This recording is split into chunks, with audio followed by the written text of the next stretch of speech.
Hi everyone. तो की concepts bye Aditi में आज आपका स्वागत है, क्योंकि आज हम करने जा रहे हैं थ्रोम्बोसाइट्स। देखो, थ्रोम्बोसाइट्स का एक दूसरा नेम भी होता है जिसको हम प्लेटलेट्स कहते हैं। और अगेन जो है बोन मैरो के अंदर ही ये फॉर्म होता है।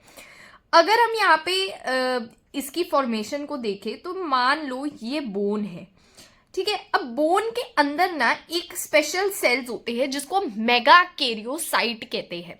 जैसे ये जो आरबीसी, डब्ल्यूबीसी और प्लेटलेट्स है, ये तीनों ही बने होते हैं in the bone marrow from the haematopoietic stem cells. लेकिन प्लेटलेट्स जो है वो बोन मैरो से ही बने होते हैं, बट फ्रॉम हिमैटोपोइटिक स्टेम सेल्स उसकी एक अनदर एक स्पेशलाइज्ड सेल्स है जिसको हम बोलते हैं मेगा कैरियोसाइट्स। ठीक है, क्या बोलते हैं? Mega karyocyte. और मेगा कैरियोसाइट जो है यही रिस्पॉन्सिबल होते हैं किसको बनाने के लिए? भाई ये रिस्पॉन्सिबल होते हैं प्लेटलेट्स को बनाने के लिए। तो ये मैंने प्लेटलेट्स को बना दिया है, ठीक है। तो इसके अंदर जो है कुछ फैक्टर्स होते हैं, क्लॉटिंग फैक्टर्स होते हैं, एनसीईआरटी ने मेंशन किया है। और इस क्लॉटिंग फैक्टर को हम क्या कहते हैं? ये क्लॉटिंग फैक्टर्स है इसके अंदर। और ये क्लॉटिंग फैक्टर्स जो है ये होते हैं थ्रोम्बोप्लास्टिन। क्या होते हैं? थ्रोम्बोप्लास्टिन, ठीक है, प्लास्टिन, ठीक है। यहाँ सेपरेट लिख देते हैं, थोड़ा सा मार्कर छोटा करके, या ऐसे लिख देते हैं थ्रोम्बोप्लास्टिन। अब यहां पर तुम यहाँ पे नोटिस करो कि इसका नंबर क्या है। सबसे पहले इसका नंबर है, यहां पर लिख लेती हूं, 1,50,000 से लेकर 3,50,000 पर मिलीमीटर क्यूब ऑफ ब्लड। ये लिखना जरूरी है कि मिलीमीटर क्यूब ऑफ ब्लड में ये होते हैं 1,50,000 टू 3,50,000। और अच्छा, यहां पर तुम्हें कंपेयर भी करना आ सकता है। तो नंबर के अकॉर्डिंग जो है यहां पर सबसे ज्यादा जो है वो आरबीसी है। 5 मिलियन पर मिलीमीटर क्यूब ऑफ ब्लड में आरबीसी आपको मिल जाते हैं, 5 मिलियन। और उसके बाद आते हैं यहाँ पर प्लेटलेट्स, या फिर हम बोलते तो ये है थ्रोम्बोसाइट्स, जो कि 1,00,000 से 50,000 टू 3,50,000 पर मिलीमीटर क्यूब ऑफ ब्लड। और उसके बाद आते हैं डब्ल्यूबीसी, जो कि 4,000 से 7,000 है। अच्छा, डब्ल्यूबीसी का नंबर कब डिक्रीज होता है, किस डिसीज में डिक्रीज होता है, ये भी आ सकता है। आरबीसी का नंबर जो है वो डिक्रीज होता है in case of malaria. Malaria में ये अटैक करते हैं। और ये तो सब जानते होंगे कि प्लेटलेट्स का नंबर जो है वो डिक्रीज होता है इन केस ऑफ डेंगी। जब डेंगी हो जाता है तो अननेसेसरी ही यहाँ पर ब्लीडिंग स्टार्ट हो जाती है, क्योंकि यहाँ पे प्लेटलेट्स जो है वो ब्लड क्लॉटिंग में हेल्प करते हैं। अगर उसका ही नंबर डिक्रीज हो गया तो अननेसेसरी ब्लीडिंग जो है वो होनी स्टार्ट हो जाएगी।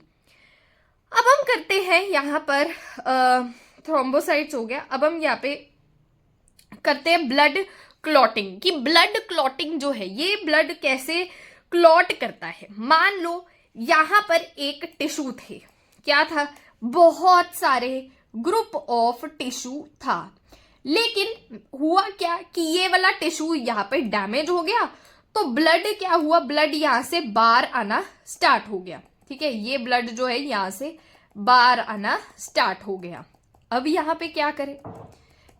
यहाँ पर क्या करें इस ब्लड को रोकने के लिए? तो यहाँ पर पहले तो ये मेंशन करती हूं कि ये तो भाई एक तरह का इंजर्ड टिश्यू है, क्योंकि यहाँ पर ब्लड जो है बाहर आना स्टार्ट हो गया है बॉडी से। अब अगर हम इसको रोकेंगे नहीं तो क्या होगा? देखो, अगर माइनर सी इंजरी होगी तो थोड़ा सा ब्लड लॉस होगा, पर लॉस होता जाएगा। मान लो थोड़ा सा बड़ा कट लग गया तो एकदम इतना ज्यादा ब्लड लॉस हो जाएगा which our body can not afford to waste it.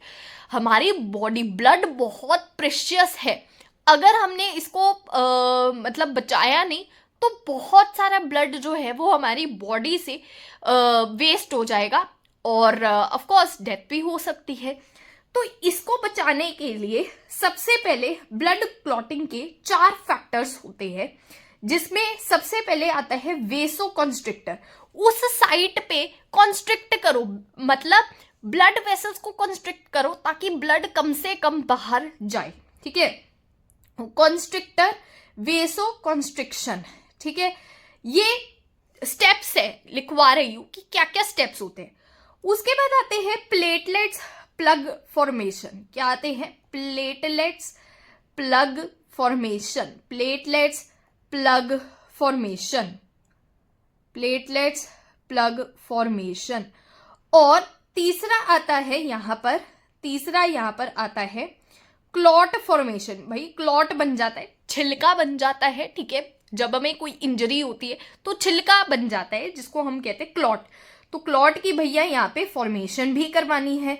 और जब इंजरी जो है वो पूरी तरह रिकवर हो जाती है तो उसको हम क्या कहते हैं? क्लॉट का रिमूवल, ठीक है।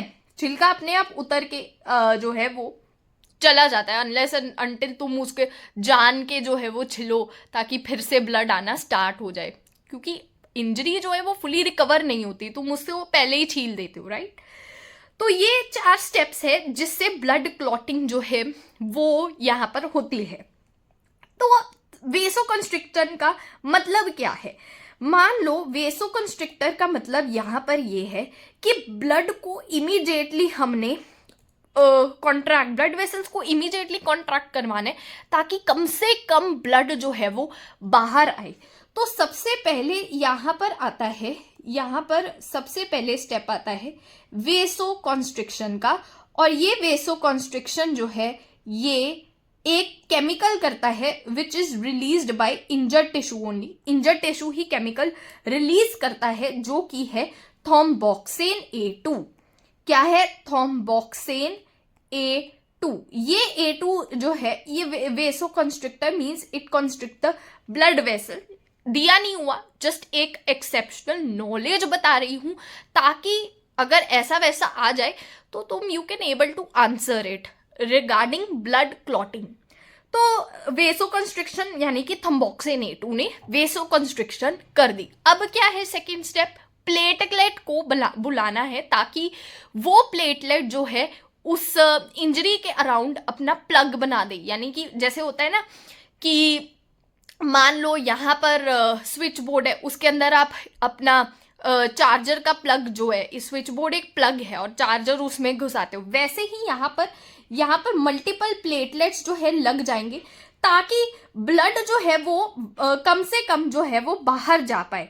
तो यहाँ पर नेक्स्ट स्टेप यहाँ पर ये है कि मान लो ये इंजर्ड टिश्यू है, अभी भी यहाँ पर ब्लड जो है वो बाहर जाई जा रहा है, ठीक है, वेसो कंस्ट्रिक्शन हो गई, लेकिन ब्लड जो है वो अभी भी बाहर जाई जा रहा है। अब इसको रोकना है, क्यों? Because our body can not able to afford loss of blood from our body, loss नहीं कर सकती। तो इसीलिए ये मल्टीपल प्लेटलेट्स जो है तो वो जो है यहाँ पर आ जाते हैं at the site of injury. ये क्या है? ये है प्लेटलेट्स। पर इस प्लेटलेट्स को बुलाता कौन है? हमारा इंजर्ड टिश्यू। ये हमारा इंजर्ड टिश्यू है। ये इंजर्ड टिश्यू जो है ये इंजर्ड टिश्यू क्या करता है? ये injured tissue chemo attractants release करता है। यानी कीमो मतलब केमिकल और अट्रैक्टेंट मतलब कुछ सर्टेन सब्सटेंसेस जो किसी को अट्रैक्ट करते हो। तो यहाँ पर कीमो अट्रैक्टेंट जो है वो रिलीज करता है। और कीमो अट्रैक्टेंट कुछ भी हो सकते हैं, जैसे कि एग्जाम्पल लिखवा देती हूँ। यहाँ पर कैम हो सकता है, इंटेग्रिन्स हो सकता है, ADP है, ये सारे जो है ये एक कीमो अट्रैक्टेंट है जो कि इंजर्ड टिश्यू रिलीज करता है ताकि यहाँ पर प्लेटलेट्स को वो बुला सके और प्लेटलेट्स फाइनली अपनी इंजर्ड साइट पर आ जाते हैं और प्लग फॉर्मेशन सेकेंड स्टेप यहाँ पर कंप्लीट हो जाता है। यहाँ पर फर्स्ट स्टेप है वेसोकंस्ट्रिक्टर और सेकेंड स्टेप है यहाँ पर प्लग फॉर्मेशन। तो प्लग की भी फॉर्मेशन जो है वो हो गई है। अब अपना प्लेटलेट जो है वो काम करेंगे। कैसे काम करेंगे देखो जरा कैसे काम करते हैं। मैंने अभी बताया था कि थर्ड स्टेप क्या है, क्लॉट फॉर्मेशन। तो यहाँ पे लिख देती है कि थर्ड स्टेप यहाँ पर है क्लॉट की फॉर्मेशन।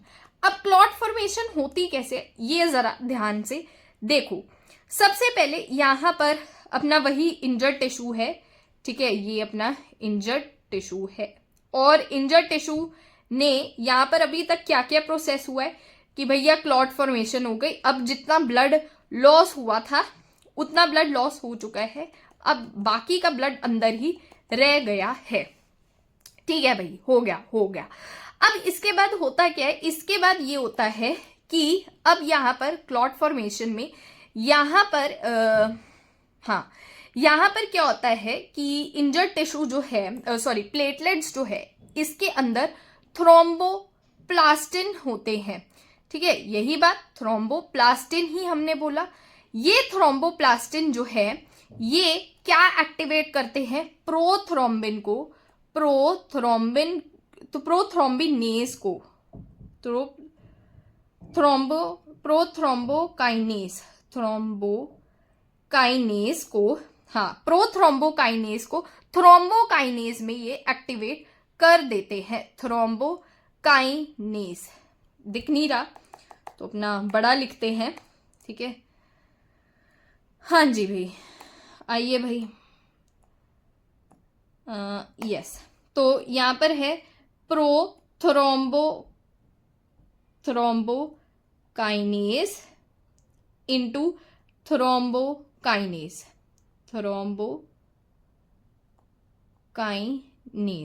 ठीक है। थ्रोम्बोकाइनेज भाई बन गया। अब थ्रोम्बोकाइनेज क्या करेगा, ये फर्दर एक्टिवेट किसको करेगा, ये फर्दर एक्टिवेट करेगा। अच्छा, इस टाइम पे हेपरिन भी एक्टिवेट हो जाता है। यहां पर हेपरिन भी इस टाइम पे एक्टिवेट हो जाता है जब प्रोथ्रोम्बोकाइनेज थ्रोम्बोकाइनेज में कन्वर्ट हो, तो हेपरिन भी इनएक्टिवेट हो जाता है क्योंकि ये एक एंटी कोएगुलेंट है। मैं अभी दोबारा समझाऊंगी, जस्ट आप इसको लिखो पहले। थ्रोम्बोप्लास्टिन जो है ये एक सीरीज ऑफ कैस्केड प्रोसेस से यहां पर पहुंचता है, बताऊंगी अभी। प्रोथ्रोम्बोकाइनेज जो है वो थ्रोम्बोकाइनेज में कन्वर्ट हो गया, अभी सब कुछ बताऊंगी, मैं डिस्कस करूंगी। यहां पर ये प्रोथ्रोम्बोकाइनेज जो है ये प्रोथ्रोम्बिन को क्या किस में कन्वर्ट करता है, इनटू थ्रोम्बिन,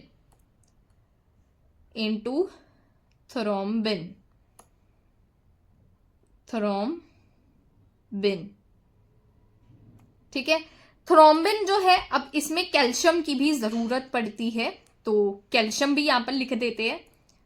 और इसके बाद क्या होता है कि थ्रोम्बिन जो है अब ये किसको एक्टिवेट कर देता है, फिब्रिनोजन को इंटू फिब्रिन। कौन एक्टिवेट करता है, दो चीजें एक्टिवेट करती है, थ्रोम्बिन काइनेज जो है ये प्रोथ्रोम्बिन को थ्रोम्बिन में कन्वर्ट करती है और फिब्रिनोजन को थ्रोम्बिन प्लस कैल्शियम जो है ये एक्टिवेट करके फिब्रिन बना देती है और फिब्रिन फाइनली क्लॉट को बना देता है। अब सुनना, हुआ क्या इस टाइम पे, अभी रिवाइज करते हुआ क्या। सबसे पहले ब्लड क्लॉटिंग को बनने के लिए 4 स्टेप्स जरूरत होती है, वेसोकंस्ट्रिक्शन, सेकंड क्या होती है प्लेटलेट प्लग फॉर्मेशन, और थर्ड क्या होती है क्लॉट की फॉर्मेशन, और फोर्थ क्या होती है जब क्लॉट पूरा मतलब रिकवरी हो जाए इंजरी की तो क्लॉट का रिमूवल। अब यहाँ पे पहला स्टेप है कि इंजर्ड टिश्यू जो है वो क्या रिलीज करता है, इंजर्ड टिश्यू रिलीज करता है कीमो अट्रैक्टेंट। सबसे पहले वेसोकंस्ट्रिक्शन करनी है तो वेसोकंस्ट्रिक्शन करेंगे थ्रोम्बोक्सिन रिलीज करता है, थ्रोम्बोक्सिन A2। ये थ्रोम्बोक्सिन A2 क्या करेगा, ये वेसो कंस्ट्रिक्शन करा देगा, यानी ब्लड वेसल्स की कंस्ट्रिक्शन करा देगा, ताकि जितना ब्लड कम से कम जा पाए हमारी इंजर्ड टिश्यू से, उतना कम ये जाएगा। उसके बाद यहाँ पे ब्लड क्लॉटिंग होती है। ब्लड क्लॉटिंग में सबसे पहले सेकेंड स्टेप उसका है, जिसमें हमें आता है यहाँ पर platelet plug formation. Platelet plug formation को, प्लेटलेट को बनाने के लिए, प्लेटलेट को अट्रैक्ट करने के लिए हमारा जो इंजर्ड टिश्यू है वो कीमोट्रैक्टिन रिलीज करता है, जैसे कैम हो गया, इंटेग्रिन्स हो गया, एडीपी हो गया। ये प्लेटलेट को बुलाते हैं और प्लेटलेट उस साइट पर क्लस्टर्स में बन जाते हैं, ताकि अब लेस से लेस ब्लड जो है वो हमारी बॉडी से जाए। ठीक है, अब यहाँ पे क्लॉट की फॉर्मेशन होगी। यहाँ पर प्लेटलेट्स के अंदर मैंने आपको बताया था एक क्लॉटिंग फैक्टर होता है, जिसको हम क्या कहते हैं, थ्रोम्बोप्लास्टिन। Yes, thromboplastin. अब ये थ्रोम्बोप्लास्टिन क्या करेगा, through a series of many cascade process, बहुत सारी सीरीज होती है, जिससे ये प्रोथ्रोम्बोकाइनेज को थ्रोम्बोकाइनेज में कन्वर्ट कर देगा। इतनी बात समझ आई। थ्रोम्बोप्लास्टिन एक फैक्टर है प्लेटलेट्स के अंदर, जो कि through a series of many cascade process क्या करेगा, प्रोथ्रोम्बोकाइनेज को थ्रोम्बोकाइनेज में कन्वर्ट कर देगा। अब यही जो एक्टिवेटेड थ्रोम्बोकाइनेज है, ये एक्टिव से इनएक्टिव से एक्टिव बन गया है। ये लिख देती हूँ कि ये इनएक्टिव स्टेज से भाई एक्टिव बन गया, और यहां पर भी हेपरिन इनएक्टिवेट हो जाता है। हेपरिन क्या है, एक एंटीकोएगुलेंट, ब्लड को जमने नहीं देगा। अब अगर मान लो भाई ब्लड को जमने ही नहीं दिया, तो भाई बहुत सारा ब्लड लॉस हो जाएगा। ब्लड को जमाना है, क्लॉट करना है, इसीलिए हेपरिन इनएक्टिवेट हो जाता है। तो थ्रोम्बोकाइनेज जो है, अब यहाँ पर प्रोथ्रोम्बिन को यानी इनएक्टिव थ्रोम्बिन को थ्रोम्बिन में कन्वर्ट करता है, but in presence of calcium, ये भूलना नहीं है। फिर ये थ्रोम्बिन जो है, ये फिब्रिनोजन, अगेन इनएक्टिव स्टेज है, ये इनएक्टिव स्टेज को फिब्रिन में कन्वर्ट करेगा, again in presence of calcium. मतलब दो फैक्टर्स जो है स्टिमुलेट करते हैं इस रिएक्शन को, first is thrombin and second is calcium. और कैल्शियम जो है वो क्या करता है, इस फिब्रिनोजन को फिब्रिन में कन्वर्ट कर देता है, और फटाफट से क्लॉट की फॉर्मेशन हो जाती है। अब यहाँ पे जब रिकवरी हुई तो क्लॉट का रिमूवल भी हो जाता है। तो आई होप कि ब्लड क्लॉटिंग जो है वो आपको समझ में आई होगी। अब यहाँ पे दूसरा भी है, यहाँ पे बात आ रही होगी कि ठीक है ब्लड क्लॉटिंग हो गई, पर what about menstrual blood. Menstrual blood में तो हमारी बॉडी से ही वेस्ट जो है ब्लड हो रहा है।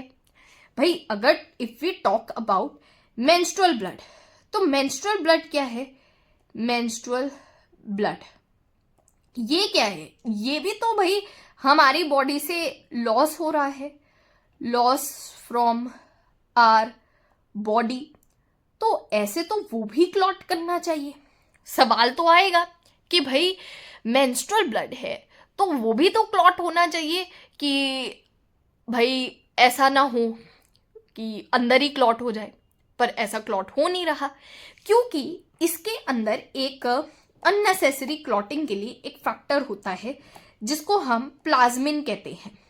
प्लाज्मिन ये अननेसेसरी क्लॉटिंग को प्रिवेंट करता है। मतलब जो भी हमने पिछले रिएक्शंस पढ़े, कौन कौन से, भाई थ्रोम्बोप्लास्टिन है, वो प्रोथ्रोम्बोकाइनेज को थ्रोम्बोकाइनेज में कन्वर्ट करता है, और ये थ्रोम्बोकाइनेज प्रोथ्रोम्बिन को थ्रोम्बिन में कन्वर्ट करता है, ये थ्रोम्बिन जो है वो फिब्रिनोजन को फिब्रिन में कन्वर्ट करता है। ये सब कुछ ही वो रोक देता है, मतलब होने नहीं देता।